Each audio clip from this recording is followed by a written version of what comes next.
अस्सलाम वालेकुम students, welcome to our channel learn mathematics easily, जिस पर हमने class 9th math science group पर हमने वीडियो लेक्चर सीरीज शुरू की है, जिसमें हमने अब तक 1.3 कर ली है। आज हम करेंगे जी 1.4।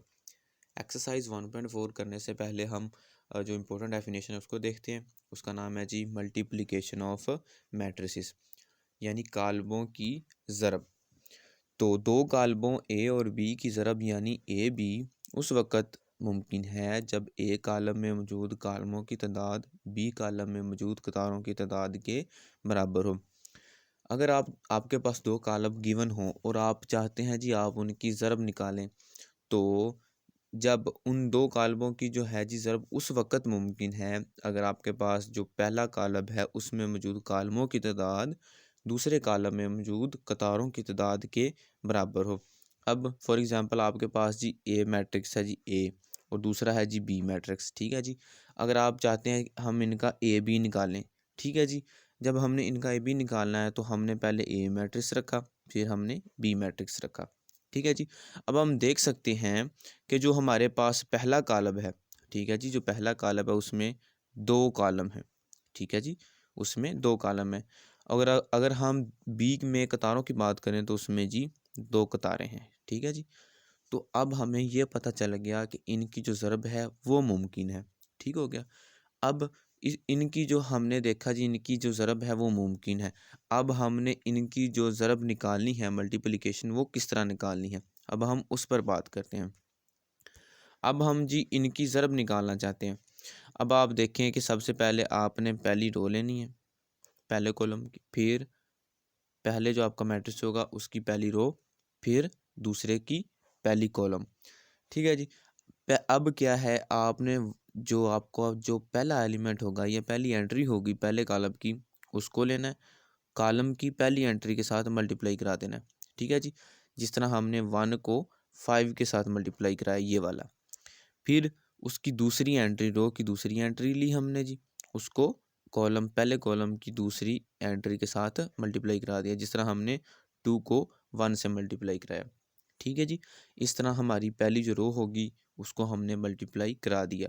अब हम चाहते हैं कि हम जो हमारे पास ये जो दूसरी रो है उसको मल्टीप्लाई करवाएं। अब हम क्या करते हैं, जो हमारा रो का पहला एलिमेंट है 3 उसको हमने 5 के साथ मल्टीप्लाई करा दिया ये वाला, फिर हमने जो हमारा 4 है उसको हमने 1 के साथ मल्टीप्लाई करा दिया और इनके दरमियान जी प्लस का साइन लगाना है, ठीक है जी। अब हमने जब 1 को 5 के साथ मल्टीप्लाई कराया तो हमारे पास 5 आ गया, फिर हमने 2 को 1 के साथ मल्टीप्लाई कराया तो हमारे पास 2 आ गया।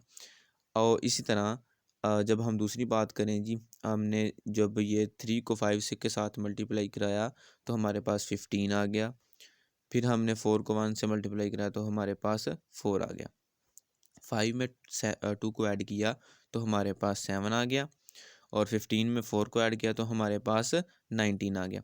तो ये हमारा जो था आंसर है जी इसका, ठीक है जी। फिर से आप जो ये मैंने आपको पहले बताया उसको एक बार फिर सुन लें कि आपके पास अगर दो मैट्रिक्स हैं और आप उनकी मल्टीप्लिकेशन या काल्बों की ज़रब निकालना चाहते हैं जी, तो वो उसी वक्त मुमकिन होगा अगर जो पहले में मौजूद कालमों की तादाद दूसरे मैट्रिक्स में मौजूद कतारों की तादाद के बराबर हो, ठीक है जी। तो इससे हमें ये पता चलेगा कि इनकी जो मल्टीप्लिकेशन है वो मुमकिन है कि नहीं है, ठीक है जी। फिर जब आपने इनको मल्टीप्लाई कराना है, ठीक है, जब आप इसको मल्टीप्लाई कराएंगे तो आपने पहले की रोज़ लेनी है दूसरे के कॉलम्स के साथ, फर्स्ट एंट्री को फर्स्ट के साथ, यानी कि जो आपके पास जो आपकी रो होगी उसका जो फर्स्ट एलिमेंट है उसको कॉलम के फर्स्ट एलिमेंट के साथ और जो आपके पास दूसरा एलिमेंट है उसको दूसरे एलिमेंट के साथ, ठीक है जी। तो ये हमारे पास हो गया जी मल्टीप्लिकेशन ऑफ मैट्रिसेस। इसके बाद हम इसका जो नेक्स्ट टॉपिक है उसको देखते हैं। अब हमारे पास आ जाता है जी एसोसिएटिव लॉ अंडर मल्टीप्लिकेशन। जिस तरह हमने एसोसिएटिव लॉ देखा था अंडर एडिशन, अब हम क्या करेंगे एसोसिएटिव लॉ अंडर मल्टीप्लिकेशन देखेंगे। अंडर मल्टीप्लिकेशन जो एसोसिएटिव लॉ वो हमें कहता है अगर हम पहले ए बी को मल्टीप्लाई कराएं और फिर उसको सी के साथ मल्टीप्लाई करवाएं तो उसका जो आंसर आएगा वो हमारा बराबर होगा जब हम पहले बी सी को मल्टीप्लाई कराएं और उसके बाद हम उसको ए से मल्टीप्लाई कराएं, ठीक है जी। तो इन दोनों का जो आंसर आता है वो जी सेम आता है। ये हमारा क्या है, एसोसिएटिव लॉ अंडर मल्टीप्लिकेशन। उसके बाद हमारा जी distributive law of multiplication over addition and subtraction. अब सबसे पहले हम अंडर एडिशन देखते हैं। हमारे पास जी जो हमारे पास दो फार्मूला हैं वो आप देख सकते हैं।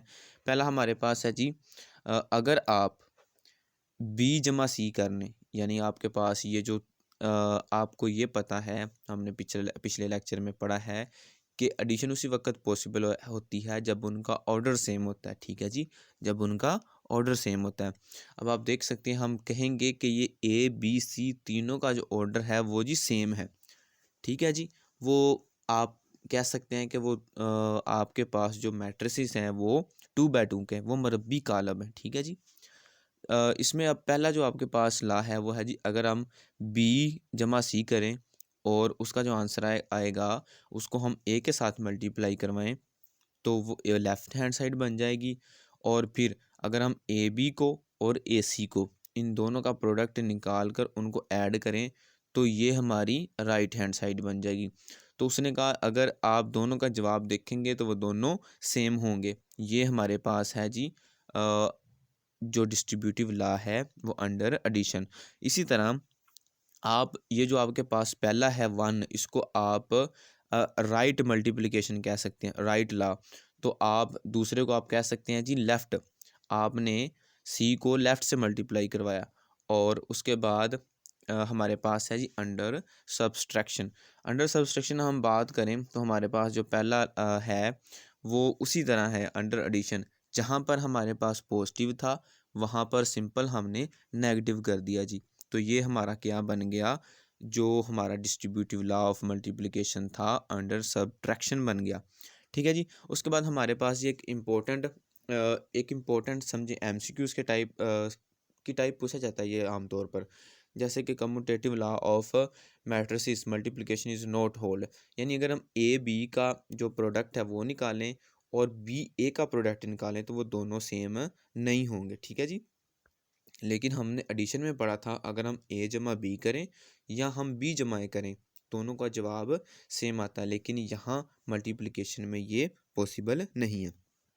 उसके बाद हम अपनी जो नेक्स्ट डेफिनेशन है उसकी तरफ चलते हैं। वो हमारे पास है multiplicative identity of a matrix, ज़रबी ज़ाती कालम। हमने पीछे एडिटिव आइडेंटिटी भी पढ़ा कि अगर आप किसी भी मैट्रिक्स के साथ अगर आप उस आइडेंटिटी को जमा करेंगे तो आंसर में कोई फ़र्क नहीं पड़ेगा। अब इसी तरह जो मल्टीप्लिकेटिव आइडेंटिटी हमारे पास है जो मैट्रिक्स है उसकी, वो हमें यही बताती है कि अगर हम उसके साथ उस एलिमेंट को मल्टीप्लाई कराएं तो वो हमारा जवाब वही रहेगा। अब अंडर एडिशन तो हमने देखा था कि वो ज़ीरो मैट्रिक्स था, क्योंकि हम ज़ीरो को जिस एलिमेंट मर्ज़ी में हम उसको जब ऐड कराते थे तो उसके आंसर पर कोई फ़र्क नहीं पड़ता था। अब हम क्या करेंगे, हम इसके साथ कोई ऐसा एलिमेंट मल्टीप्लाई कराएंगे कि जिससे इनका जवाब हमेशा सेम आए। अब आप देख सकते हैं कि हम ज़ीरो को नहीं ले सकते, क्योंकि अगर हम ज़ीरो को लेंगे तो हमारे सारे आंसर ही ज़ीरो बन जाएंगे। लेकिन जो मल्टीप्लिकेटिव है हम बात कर रहे हैं कि जिस एलिमेंट के साथ हम मल्टीप्लाई कराएं तो आंसर वही आए, आंसर पर कोई फ़र्क ना पड़े। तो हमारे पास वहाँ सिर्फ वन एलिमेंट है जी, वन एलिमेंट। तो हमने इसको एक्सप्लेन करने के लिए एक एग्जांपल भी की है। अगर हम 5 को ले लें, 5 के साथ हम 1 को लेफ़्ट से मल्टीप्लाई कराएं या राइट से मल्टीप्लाई करवाएं तो आंसर वही आता है, ठीक है जी। अब इसको हम मैट्रिसेस में देखते हैं। मैट्रिक्स में अगर हमने देखना है तो हमें पता है जी जो आइडेंटिटी एलिमेंट होता है वो होता है जी जो वतर होता है या डायगोनल, वहाँ पर 1 1 होता है और उसके ऊपर और नीचे 0 0 होता है। ये हमारा है जी आइडेंटिटी मैट्रिक्स। अब अगर आपके पास कोई भी मैट्रिक्स आ जाए, ए आ गया, यहाँ पर हमने ए लिया है जी, पहली रो है 1 5, दूसरी रो है 2 6, ठीक है जी, और साथ में आइडेंटिटी मैट्रिक्स। जब आप आइडेंटिटी मैट्रिक्स को किसी भी मैट्रिक्स के साथ मल्टीप्लाई करवाएंगे तो आंसर जी वही आएगा। ठीक है जी, ये हमने यहाँ पर सोल्व भी किया है। अभी हमने पढ़ा कि हम जो हमारे पास अगर दो कॉलम हों तो हम उनको ज़रब कैसे करते हैं, वो हमने सारा प्रोसेस कर लिया जी। उसके बाद ये हमारा एक्सरसाइज से पहले जो हमारे इंपॉर्टेंट कंसेप्ट थे वो हमने डिस्कस कर लिए जी। अब इसके बाद हम अपनी एक्सरसाइज की तरफ जाते हैं। अब हमारे पास एक्सरसाइज है जी 1.4। इस एक्सरसाइज में हमें जो फर्स्ट क्वेश्चन पूछा गया है वो है जी, क्या दर्जा झैल ज़रबी हासिल कॉलम मुमकिन है या नहीं। अभी हमने प्रोसेस पढ़ा कि जब हमारे पास जी दो मैट्रिक्स आ जाएं तो उनका जो मल्टीप्लिकेशन है वो उसी वक्त पॉसिबल होती है अगर पहले की कॉलम की तादाद दूसरे की कतारों की तादाद के बराबर हो। अब आप देख सकते हैं अगर हम पहला मैट्रिक्स लें तो उसमें देखें जी 1 और 2 कॉलम है। जब हम उसकी रोज़ की बात करें दूसरे की तो उसमें भी दो रोज़ हैं, ये देखें जी 1 और ये जी 2। अब हमें ये पता चल गया कि पहले के कॉलम और दूसरे की कतारें इक्वल हैं, इसलिए ये ज़रबी ज़ाती हासिल कॉलम मुमकिन है। ठीक है जी। फिर हम इसके दूसरे पार्ट की बात करते हैं। आप देख सकते हैं कि पहले मैट्रिक्स में जी दो कॉलम हैं और दूसरे मैट्रिक्स में हमारे पास दो रोज़ हैं, तो इनकी ज़रब मुमकिन है जी। ठीक है जी। उसके बाद हम बात करते हैं तीसरे पार्ट की। इसमें आप देखें, इसमें एक कॉलम है जी और इसमें दो रोज़ हैं। तो आप देख सकते हैं कि पहले में कॉलम की तादाद है, दूसरे में पहले में कॉलम की तादाद दूसरे में कतारों की तादाद के बराबर नहीं है, जिसकी वजह से इनकी जो ज़रब हासिल कॉलम मुमकिन नहीं है जी। उसके बाद हम बात करते हैं जी इसके फोर पार्ट की। फोर पार्ट हमें क्या कहता है जी, आप देख सकते हैं कि पहले में दो कॉलम है जी और दो रोज़ हैं। तो हमें पता चल गया जी इनकी जो है जो इनकी आप देख सकते हैं जो इनकी ज़रब है वो मुमकिन है। ठीक हो गया जी। इसके बाद अब हम अपने सेकंड क्वेश्चन की तरफ चलते हैं जी। सेकंड क्वेश्चन हमें कहता है जी, अगर आपके पास एक कॉलम ए हो, ए इज इक्वल टू 3 0 -1 2 और बी इज इक्वल टू 6 5, तो ए बी मालूम करें। अगर उसने अब हमें दे दिया है जी कि जो दूसरा क्वेश्चन है उसके दो पार्ट हैं। पहले हमने ए बी मालूम करना है, फिर हमने बी ए मालूम करना है। ठीक है जी। जब हम ए बी मालूम करेंगे तो हमने अभी पढ़ा कि मल्टीप्लिकेशन का प्रोसेस क्या होता है जी। पहले हम चेक करते हैं, पहले में कॉलम की तादादें दूसरे में पहले में कॉलम की तादाद दूसरे में कतारों की तादाद के बराबर है। ये जी इनका अब ज़रबी हासिल कॉलम मुमकिन है। ठीक है जी। ये पहला स्टेप हमने कर लिया। अब इनको मल्टीप्लिकेशन कैसे करना है। अब आप देख सकते हैं कि हमने पहला एलिमेंट लेना है 3, उसको कॉलम के पहले एलिमेंट के साथ मल्टीप्लाई करा देना। ठीक है जी। ये हमने कर दिया। फिर हमने दूसरे को लेना है, कॉलम 0 को लिया और उसको हमने कॉलम के दूसरे एलिमेंट के साथ ज़रब कर दिया, ये देखिए। फिर हमने दूसरी रो का पहले एलिमेंट लिया, 1 को लिया, -1 को, उसको 6 के साथ मल्टीप्लाई करवा दिया, ये वाला 6। फिर उसके हमने सेकंड एलिमेंट को लिया 2 को, उसको 5 के साथ मल्टीप्लाई करा दिया जी हमने। तो आप देख सकते हैं कि ये हमारे पास आ गया 2 5।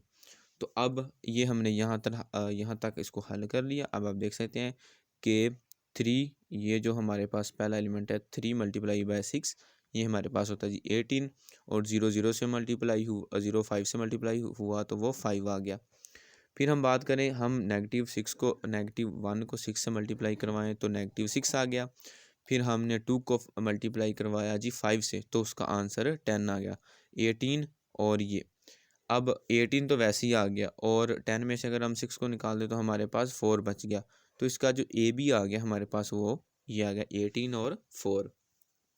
अब हम इसका दूसरा पार्ट देखते हैं जी, बी ए निकालने के लिए हमें पता है कि बी ए जो कॉलम है उसको पहले रखेंगे और ए को बाद में रखेंगे। बी ए में अगर हम बात करें तो जो बी का जो है हमारे पास मैट्रिक्स, उसमें सिर्फ एक ही कॉलम है। आप देख सकते हैं सिर्फ एक ही कॉलम है। अब लेकिन दूसरे में हमारे पास दो रोज़ हैं।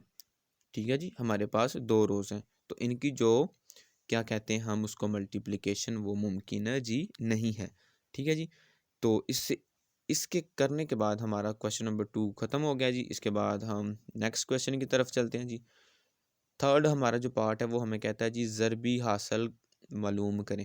पहले हमने सिर्फ यही बताना था कि इनका जो ज़रबी हासिल है वो मुमकिन है। अब हमने क्या करना है, उसको प्रॉपर सॉल्व करना है जी। जब हम पहले मैट्रिक्स की बात करते हैं तो आप देख सकते हैं जी, पहले में 2 कॉलम है और दूसरे में 2 रोज़ हैं, यानी इनका ज़रबी हासिल जी मुमकिन है। अब मल्टीप्लाई कराने के लिए सबसे पहले हम क्या करते हैं जी, जो रो होती है उसका पहला एलिमेंट लेते हैं और कॉलम का पहला एलिमेंट। जो रो थी उसमें पहला एलिमेंट था जी 1 और जो कॉलम था उसमें था 4, तो उन दोनों को आपस में मल्टीप्लाई करवा दिया और दरमियान में प्लस का साइन। फिर हमने लेना है जी दूसरा एलिमेंट लिया और कॉलम का दूसरे एलिमेंट के साथ मल्टीप्लाई करा दिया। ये देखिए जी, 2 लिया, उसको 0 से मल्टीप्लाई करवा दिया। तो आप देख सकते हैं 1 को 4 से मल्टीप्लाई करवाया तो 4 आ गया और प्लस 0, तो आंसर 4 आ गया। उसके बाद हमारे पास जी दूसरा मैट्रिक्स, जिसका दूसरा पार्ट है, उसमें अगर पहले मैट्रिक्स की बात करें तो उसमें भी 2 कॉलम है जी, 2 कॉलम और दूसरे में 2 रोज़। तो हमने पहले क्या किया जी, 6 को 4 से मल्टीप्लाई करवाया, रो के पहले एलिमेंट को लिया, कॉलम के पहले एलिमेंट के साथ मल्टीप्लाई करवा दिया, ये देखिए। फिर हमने दूसरे रो के दूसरे एलिमेंट को लिया, कॉलम के दूसरे एलिमेंट के साथ मल्टीप्लाई करवा दिया, दरमियान में जी प्लस का साइन लगा दिया। फिर आप देख सकते हैं 6 4 ज़ा 24, तो प्लस 0 था तो आंसर आ गया जी 24। ये हमारे पास दूसरा पार्ट हो गया जिसका। अब हम इसका करते हैं जी फिफ्थ पार्ट। फिफ्थ पार्ट में आप देख सकते हैं जो पहला मैट्रिक्स है उसकी अगर कॉलम्स की बात करें तो कॉलम उसमें 2 हैं और रोज़ भी 2 हैं, तो इनकी जो मल्टीप्लिकेशन है जी वो पॉसिबल है। सबसे पहले हमने पहले को मल्टीप्लाई करवाना है, हम पहली रो को लेते हैं जी। सबसे पहले ली पहली रो, ठीक है जी। पहले एलिमेंट को कॉलम के पहले एलिमेंट के साथ 1 को 4 से मल्टीप्लाई करवा दिया जी, ये देखें, और फिर 2 को 0 से, ये जी। उसके बाद उसके सामने वाले कॉलम में आ गए हम, 1 को 5 के साथ मल्टीप्लाई करवा दिया, फिर 2 को -4 के साथ मल्टीप्लाई करा दिया। इसी तरह सेम प्रोसेस में हमने दूसरी रो ली, उसका पहले एलिमेंट लिया, फिर पहले कॉलम के साथ, फिर दूसरे कॉलम के साथ। इसी तरह हमने सेम पैटर्न पर इनको एक दूसरे के साथ मल्टीप्लाई करवा दिया। अब हमारे पास इनकी जो सिंप्लीफिकेशन आ जाती है वो हमारे पास आ जाती है जी 4 + 0, 4 + 0 5 - 8। तो हमने इनको सिंप्लीफाई कर दिया तो जो हमारे पास आंसर आया जी वो हमारे पास आ गया ये वाला, ठीक है जी। इसके बाद जो हमारा 4 क्वेश्चन है, 4 क्वेश्चन भी हमें वही पूछा गया कि इनका ज़रबी हासिल कालब मालूम करें। हमें 2 मैट्रिक्स दिए गए हैं जी, उनको आपस में मल्टीप्लाई करवाना है और उनका हमने आंसर निकाल कर देना है। अब आप देख सकते हैं हमने पहला जो मैट्रिक्स है उसको देखें, उसमें 2 कॉलम है, ठीक है जी। उसमें जी हमारे पास 2 कॉलम है और दूसरे में 2 रोज़, यानी इनका ज़रबी हासिल मुमकिन है। फिर क्या करना है जी, हमने पहली रो के पहली एलिमेंट को लिया, उसको पहले का कॉलम के पहले एलिमेंट के साथ मल्टीप्लाई करवा दिया, 2 को 2 से मल्टीप्लाई करवा दिया, फिर 3 को 3 के साथ मल्टीप्लाई करवा दिया। फिर इसी तरह अगर हम उसी रो को दूसरे कॉलम के साथ मल्टीप्लाई करवाना है, 2 को -1 के साथ मल्टीप्लाई करवाया, फिर 3 को 0 के साथ। इसी तरह जी हमने बाकी रोज़ को भी मल्टीप्लाई करवा दिया। ये प्रोसेस सारा उसी तरह हो गया। फिर इनकी सिंप्लीफिकेशन करने के बाद हमारे पास ये आंसर बच गया जी। तो इस तरह हमारा ये इसका पार्ट ए हो गया है। इसके बाद हम इसका नेक्स्ट पार्ट देखते हैं। इसका जो हमारा नेक्स्ट पार्ट है वो है जी डी।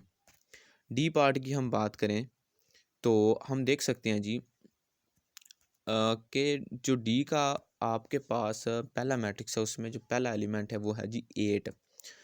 अब देखेंगे पहले इसमें भी रो सेम है और पहले दोनों के जो पहला मैट्रिक्स है उसके कॉलम 2 हैं और दूसरे में 2 रोज़ हैं, तो इनकी मल्टीप्लिकेशन पॉसिबल है। हम उसी तरह पहले पैटर्न की तरह हम क्या करते हैं जी, पहली रो लेते हैं, पहली रो ली, पहला कॉलम लिया, फिर पहली रो को दूसरे कॉलम के साथ मल्टीप्लाई करवा दिया, यानी कि 8 को 2 से मल्टीप्लाई करवाया, फिर 5 को -4 के साथ, 8 को 2 के साथ करवाया पहले, फिर 5 को -4 के साथ। इसी तरह 8 को पहले -5/2 के साथ, फिर 5 को 4 के साथ, ठीक है जी। इसी पैटर्न पर हमने दूसरी रो को मल्टीप्लाई करवा दिया, तो इनकी सिंप्लीफिकेशन करने के बाद हमारे पास जी ये वाला आंसर आ गया। उसके बाद इसका जी लास्ट पार्ट है ई पार्ट, वो आप देख सकते हैं कि हमारे पास है। उसमें भी आप देखें कि हमारे पास जी पहले के कॉलम 2 हैं, दूसरे की रोज़ 2 हैं। तो आप देख सकते हैं कि अगर हम अ, ये बात आपने हमेशा याद रखनी है, अगर आपके पास आइडेंटिटी एलिमेंट आ जाए उसके साथ अगर मल्टीप्लाई करवाएंगे तो आंसर वही सेम आएगा। लेकिन अगर आपके पास नल मैट्रिक्स आ जाए तो उसका आंसर भी नल मैट्रिक्स रहेगा। ये देखें, ये सिंप्लीफिकेशन के ज़रिए आप देख सकते हैं कि उनका आंसर फिर 0 ही आता है जी। उसके बाद हमारा नेक्स्ट क्वेश्चन आता है जी, क्वेश्चन नंबर 5। इसमें कहता है जी, अगर आपके पास 2 मैट्रिक्स हों और आपने तस्दीक करनी है ए बी इक्वल है बी ए के, यानी कि ये प्रूव नहीं है, ये आपके पास उन्होंने एक स्टेटमेंट दी है, आपको कह दिया कि इसको प्रूव करना है। इसके हम पहले पार्ट की तरफ चलते हैं। पहला पार्ट हमें कहता है जी कि ए बी, हम ये देखें हमारे पास ये ए मैट्रिक्स है, ये हमारे पास बी मैट्रिक्स है। हमने ए को लिया और बी, पहले ए को लिखा जी फिर बी को लिखा। अगर हम इनकी मल्टीप्लिकेशन सेम वही प्रोसेस पर जिस तरह हमने पहले की है, पहली रो ली हमने, उसको पहले कॉलम के साथ मल्टीप्लाई करवाया पहले हमने, फिर उसके दूसरे कॉलम के साथ मल्टीप्लाई करवाया जी। तो उसके बाद जो ये प्रोसेस हमारा चला, ये हमने सिंप्लीफिकेशन की, ये हमारे पास आंसर आ गया। ठीक है जी, ये हमारे पास इसका आंसर आ गया। उसके बाद हमने बी ए निकाला। बी ए में अब बी ए जब निकालेंगे तो जो बी मैट्रिक्स होगा उसको हम पहले लिखेंगे, फिर हम ए को लिखेंगे। ठीक है जी, फिर हम उसके बाद ए को लिखेंगे। इसी तरह जिस तरह हमने पहले किया था कि हम पहली रो को लेंगे जी, ये देखें पहली रो को लिया, फिर यहाँ से पहले कॉलम के साथ मल्टीप्लाई कराया, फिर जी दूसरे कॉलम के साथ मल्टीप्लाई करवाया। तो उसके बाद जो हमारे पास ये देखें हमारे पास सिंप्लीफिकेशन आ गई। इसमें हमने क्या किया कि 1 को -1 के साथ मल्टीप्लाई करवाया, 2 को 2 के साथ, फिर 1 को 3 के साथ, फिर 2 को 0 के साथ। ठीक है जी, ये और ये वाला। अब हमारे पास इसको करने के बाद हमारे पास जो सिंप्लीफिकेशन आई जी, वो हमारे पास आई है -1 + 4 3 + 0 3 - 10 -9 + 0। तो इसको हल करने के बाद हमारे पास जो आंसर आया वो है 3 3 -7 -9। जो हमने ए बी निकाला उसको हमने 1 का नाम दिया, और जो हमने बी ए निकाला उसको हमने 2 का नाम दिया। अब अगर हम देखें तो हमारे पास जो ए बी का आंसर है वो है जी -10 और -17 और 2 और 4। ठीक है जी, ये हमारा इक्वेशन 1 थी। अगर हम बात करें 2 की, तो ये हमारे पास जी 2 है। तो हम देख सकते हैं इन दोनों का आंसर सेम नहीं आता। तो हमने पहले भी पढ़ा है कि अगर हम ए बी को मल्टीप्लाई करवाएं और बी ए को मल्टीप्लाई करवाएं तो दोनों का जो आंसर आता है वो सेम नहीं आता। ठीक है जी, तो मसवातों से साबित हो गया कि जो तस्दीक करने के लिए दिया गया था वो प्रूव नहीं होता जी। ठीक है, उसके बाद हमारा इसका जो दूसरा पार्ट है वो है जी कि अगर हम बी जमा सी कर लें, यानी कि बी को जमा करें और फिर उसको ए के साथ मल्टीप्लाई करवाएं, तो क्या उसका आंसर सेम आएगा अगर ए बी को और जमा करें जी ए सी को। ठीक है जी, ये हमने डिस्ट्रीब्यूटिव लॉ पढ़ा है जी, distributive law of multiplication under addition. ठीक है जी, ये हम पहले डिस्कस करके आए हैं। अब हम क्या करते हैं जी, इसको सॉल्व कर लेते हैं। हम पहले लेफ़्ट हैंड साइड को लेते हैं। अब बी जमा सी, बी की वैल्यू हमें दी गई है, ए की वैल्यू हमें दी गई, ये हमारा बी है, ये हमारा सी है। और आपको पता है कि एडिशन उसी वक्त होती है जब दोनों हम मर्तबा कॉलम हो, यानी उनका सेम ऑर्डर हो। तो आप देख सकते हैं हम इनके कॉरस्पॉन्डिंग एलिमेंट को एक दूसरे में ऐड कर दिया। तो 1 को 2 में ऐड किया तो 3 आ गया, 2 को 1 में ऐड किया तो 3, ये हमारे पास ये सिंपल एडिशन आ गई। ठीक है, इस एडिशन का जो हमारा आंसर आया उसको हमने मल्टीप्लाई करवाना ए से। लेकिन याद रहे कि हमारा जो मैट्रिक्स ए है वो पहले है, पहले हम ए की वैल्यू लिखेंगे, मैट्रिक्स ए की वैल्यू लिखेंगे जी, फिर हम बी जमा सी की वैल्यू लिखेंगे, फिर हम वही सेम प्रोसेस पहली रो को लेंगे, फिर पहले पहले कॉलम के साथ, फिर दूसरे कॉलम के साथ। अब आप देख सकते हैं कि हमने -1 को लिया जी, उसको 3 के साथ मल्टीप्लाई करवाया, तो ये हमारे पास आ गया। जब हमने -1 को दूसरे कॉलम में मल्टीप्लाई करवाया तो -1 को 3 के साथ और 3 को -2 के साथ, तो हमारा ये जवाब आया।